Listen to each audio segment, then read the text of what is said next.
Hi everyone, my name is Frank Amodeo, okay? I'm here today to talk about my factual innocence. Let's give everyone a few seconds to get in, okay?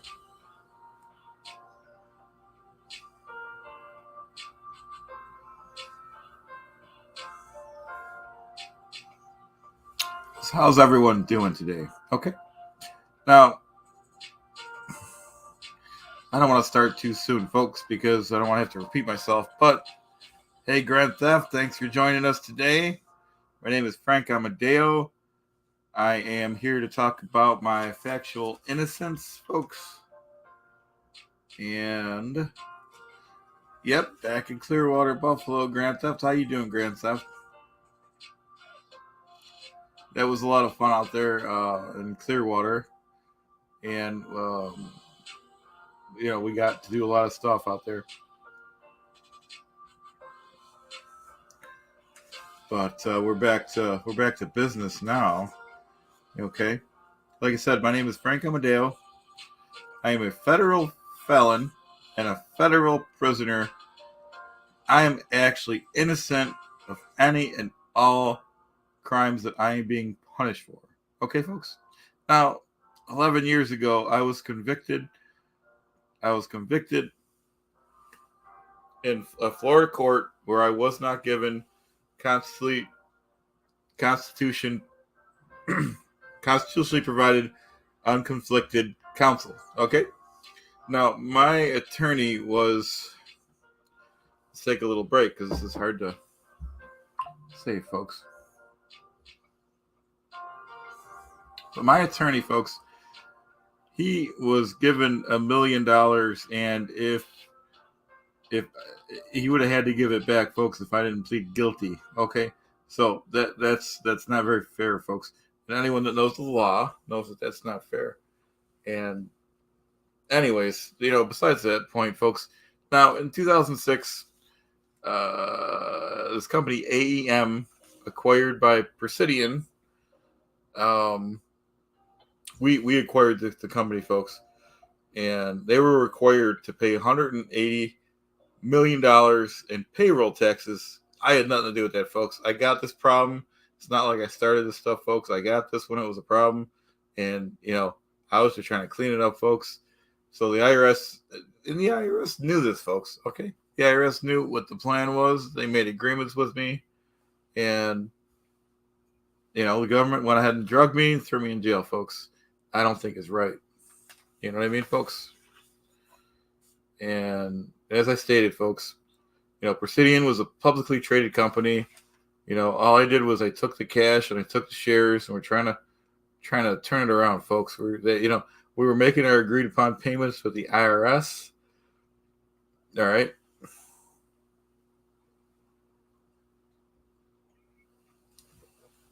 What I did, folks, is I set up a PEO to go under my name. Okay, so that's why it looks like I have to blame. I was trying to clean up this mess. I had nothing to do with any illegal activities. You know what I mean? So, if I didn't plead guilty, folks, my attorney was going to lose $1 million in fees. I don't think that's very nice, folks, for the government to do that. Hey, Hans, nice to be. Thank you for being here. Like I said, my name is Frank Amodeo. I was convicted falsely of tax crimes. I was drugged and sent to prison, folks. I don't think it's right. And for anyone that wants more information, before we get too far, it's all in this book. It's called It's Insanity, written by Matthew B. Cox, available on Amazon, Audible, Kindle, and Inside True Crime on Matt Cox's YouTube channel. I hear you, Hans. Thanks for being here. Appreciate it. Now, basically, folks, I'm just here to clear my innocence, folks.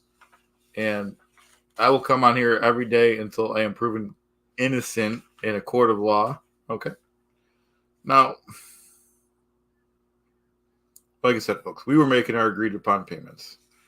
And to top it off, there's something in the legal world called mens rea. Okay. Now, mens rea, sorry, folks, I can't talk very well. I was kind of doing some yelling over the weekend.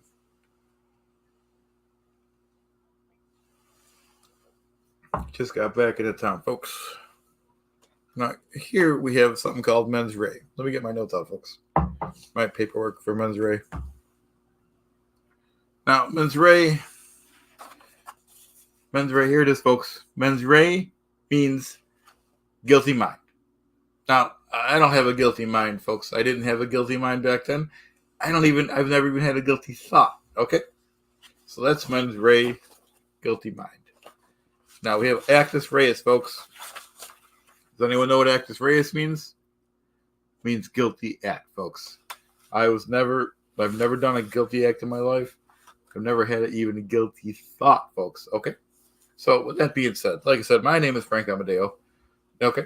I was drugged and put into prison by the U.S. government, folks. I don't appreciate it. Now let's that's that case in a nutshell, folks. Okay, so the bottom line is I have over 180,000 hours of tape video recording that proves my factual innocence. Sorry, I can't talk very well. Like I said, I was out of town. Excuse me, folks. A little tired. Didn't get much sleep last night. Okay, and I have the reports to prove it, folks, and much to the distress of the federal government, and I'm not giving them back, folks, until I'm proven innocent. Now, the evidence states my factual innocence. I think I proved that, folks. And the conduct that the government was alleging, we wiped that out too, folks. I am factually innocent, and it's just that the courts aren't seeing that yet.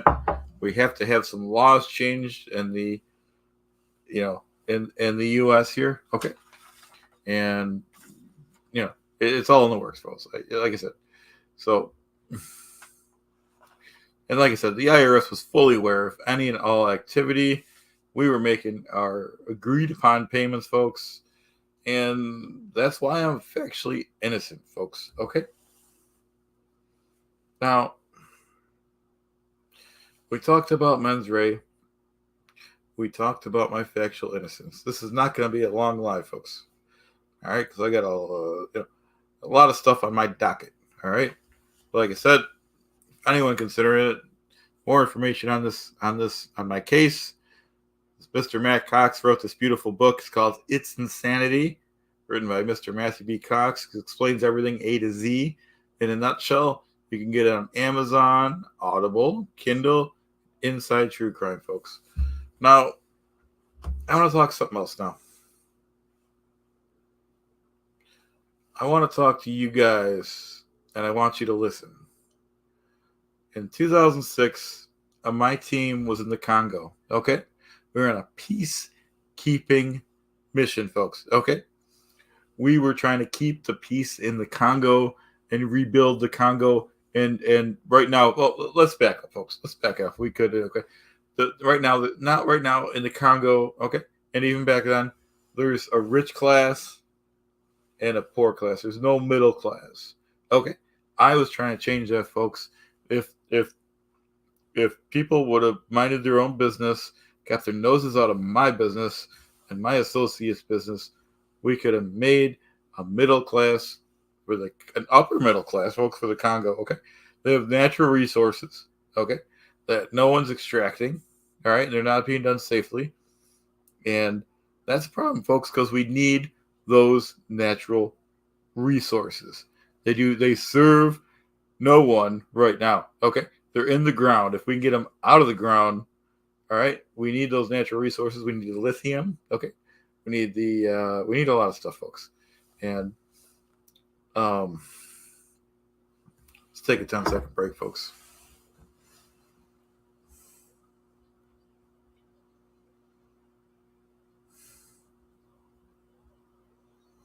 Thank you, folks, while I gather my thoughts. Now, it's really bothersome that the government wouldn't keep their nose out of my business. What they did around 2006, folks, is the government, okay, they went ahead, the Congo government, they thought, well, I can't really speak too well because a lot of the stuff is going under litigation, folks, but They took my guys as hostage. Good people, folks. Good people that served the U.S. government for over 30 years. They took them hostage. They wouldn't give them back. It took me 9 days, folks, to get them back. I had to threaten some aggressive action, folks, but I got them back. I did it. I also had, well, not just me, my team of people. I had a team of people. We called it the Situation Room. We got the people back. We did it, folks. Okay. So, we're going to regroup. I can't really say too much about it.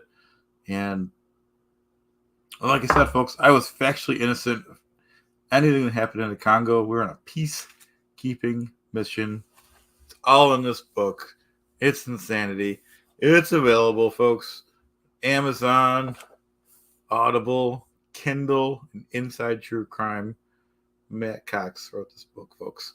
Now, like I said, this live is not going to be too long. Okay. And sorry I'm losing my voice, folks. You have to just go ahead and bear with me. I appreciate your support. Let me know if you have any questions about the Congo, about my factual innocence, or anything like that, folks. Or mens rea. We will be reviewing mens rea in detail. Okay. Like I said, mens rea means innocent mind. I have an innocent mind. I've never even had a guilty thought, folks. I don't break the law. Death is much more preferable than breaking the law. To me, it's very important to me. I believe in God, and I don't believe in breaking the law, folks. You know what I mean? If there's a law that needs to be changed, we're going to go ahead and do some lobbying and get it changed, folks. I believe in aggressive. I, Frank Amodeo, believe in aggressive action when there's a wrong that needs to be righted. If you're on my team, success is the only option. And success is the only outcome. Okay? I hope I'm making myself clear, folks.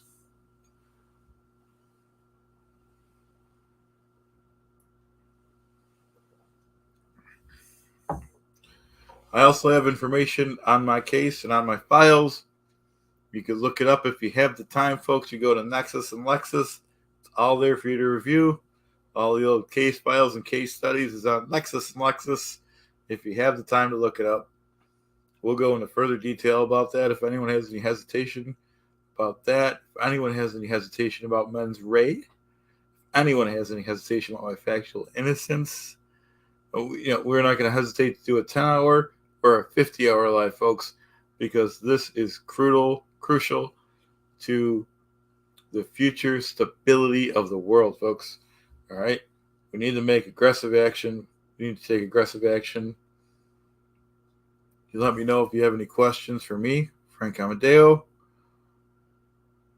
If not, we'll go ahead and start wrapping this up, folks, because I have a lot of work to do today.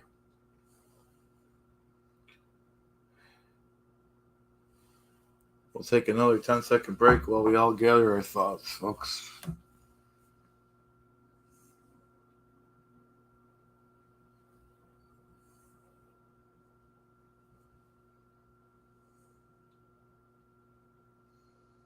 Okay, let's wrap it up, folks. Like I said, this wasn't going to be long. I have a busy docket to work on today.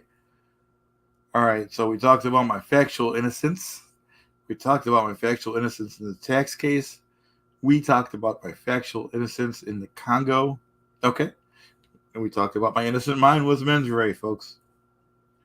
I think we can conclude that I am innocent of any and all allegations. I look forward to seeing you guys in the future. Thank you for watching this production. Have a good day, everyone. Have a good day, Hands and Grand Theft.